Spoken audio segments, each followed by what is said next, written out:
Alright guys, welcome back to your 47th C++ tutorial, and this tutorial is just a continuation from the last tutorial.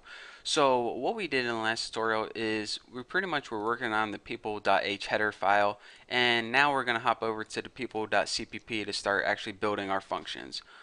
But now that I think about it, let's go ahead and hop back over to the people header file, and aside from just the constructor, let's go ahead and build another function just so we can print it out. It'll make everything a lot easier to see.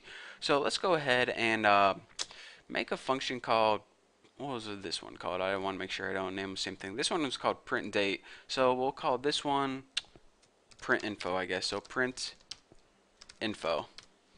So this is pretty much gonna create our object, and this is gonna print out the information. Simple enough.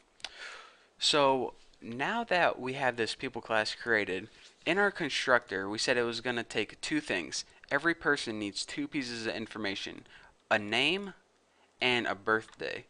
So what we need to do is we need to assign the name that they passed in and the birthday that they passed in to the private variable's name and date of birth. So in order to do that, what we need to use is a member initializer list. Anytime you're working with a class inside of another class, you need to use a member initializer list. So go ahead and remember, don't put it inside your body right here. You put it between your parameters and your body. And again, all a member initializer list is, it's basically setting name equal to x, and it's going to set the variable date of birth equal to what do we pass in? BO. So BO. And also remember that you don't put a semicolon at the end of this. It already knows it's done because the body will start. So that's all we need to do for this right here. So again, we're going to be passing in two pieces of information.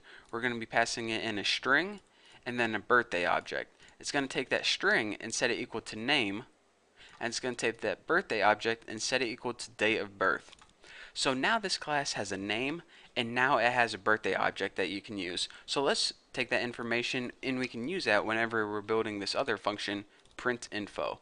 So let's go ahead and yeah, I guess I don't need to do anything before that. So let's go ahead and put void people print info, and of course this print info doesn't take any information, but it's just going to print something out on the screen.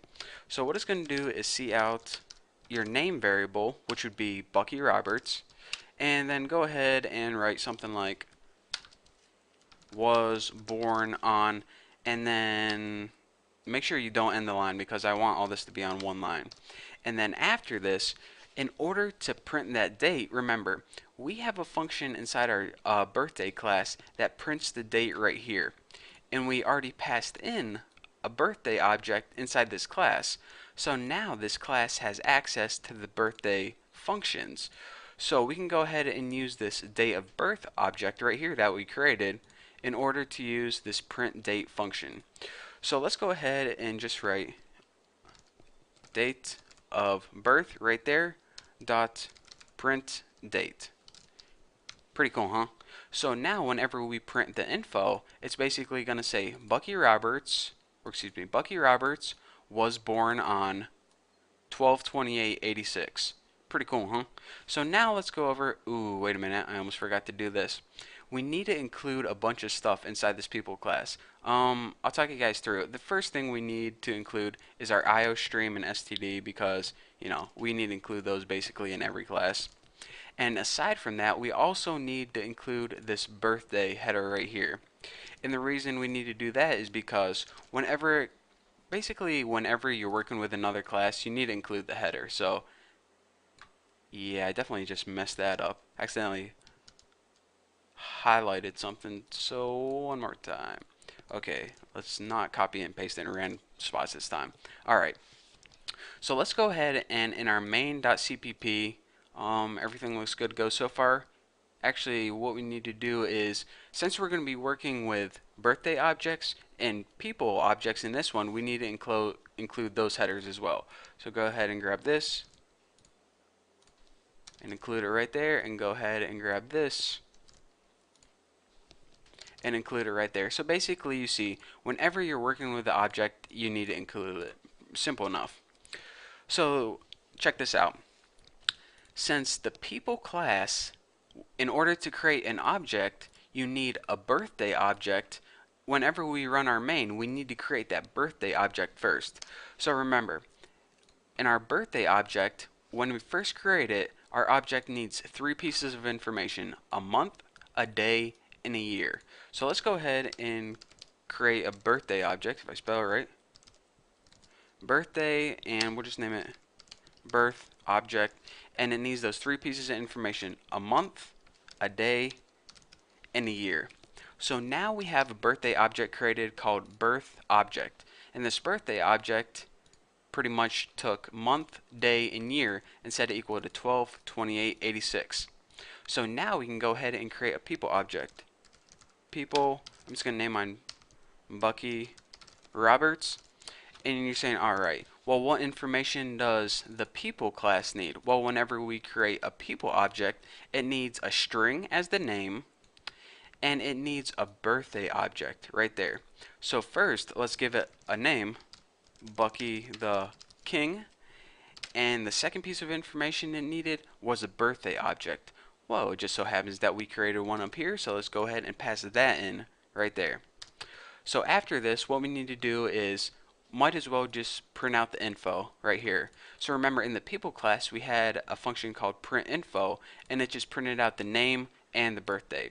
So go ahead and type your object name, Bucky Roberts dot print info. And remember, it doesn't take any parameters. And let's run this and see how many errors I got. One. So hold on one. And alright, I see what's going on. Alright, see this, whenever we created this constructor, we forgot to pass it in the parameters. So just go ahead and copy these parameters, copy, and paste. So hopefully that's the only errors we got, and it looks good to go. So Bucky the King was born on 12/28/1986. Works awesome. So let me talk you guys through one last time what we did. We just created a basic birthday class, and this birthday class had three variables: a month, a day, and a year. So whenever we created a birthday object, it took that month, day, and a year and assigned it to the three birthday variables: month, day, and a year. So we got the birthday class taken care of, and then we decided to build another people class. Now the people class, whenever you built a person, it needed two pieces of information. It needed a string, which we gave it Bucky the King, and it needed a birthday object. So when, for example, whenever we had a birthday object right here, we could pass it in second. And what it did is, in the main program, it took the name and set it equal to the variable name, and it took the birthday object and set it equal to the object date of birth. So that basically gave us access to the birthday class. So from there, we were able to use date of birth and the function in the birthday class to print out the birthday. So basically, whenever I run this, this is a function from the people class, and this is actually a function from the birthday class. We just tied them together in one function right here. Pretty cool, huh? So that is basically what composition is. Composition is basically using other classes inside your class, using objects of other classes inside your class. That's all I'm going to go over for composition now. Hopefully you guys understand it. If you don't, definitely go check out my forum and just type in whatever question you have, and a ton of people are willing to help you. But for now, that's all I have for you guys. This was a pretty long tutorial, so go take a break, go grab a milkshake or something, and when you're done, you're ready to move on to the next tutorial. So thank you guys for watching. Don't forget to subscribe, and I'll see you guys in the next video.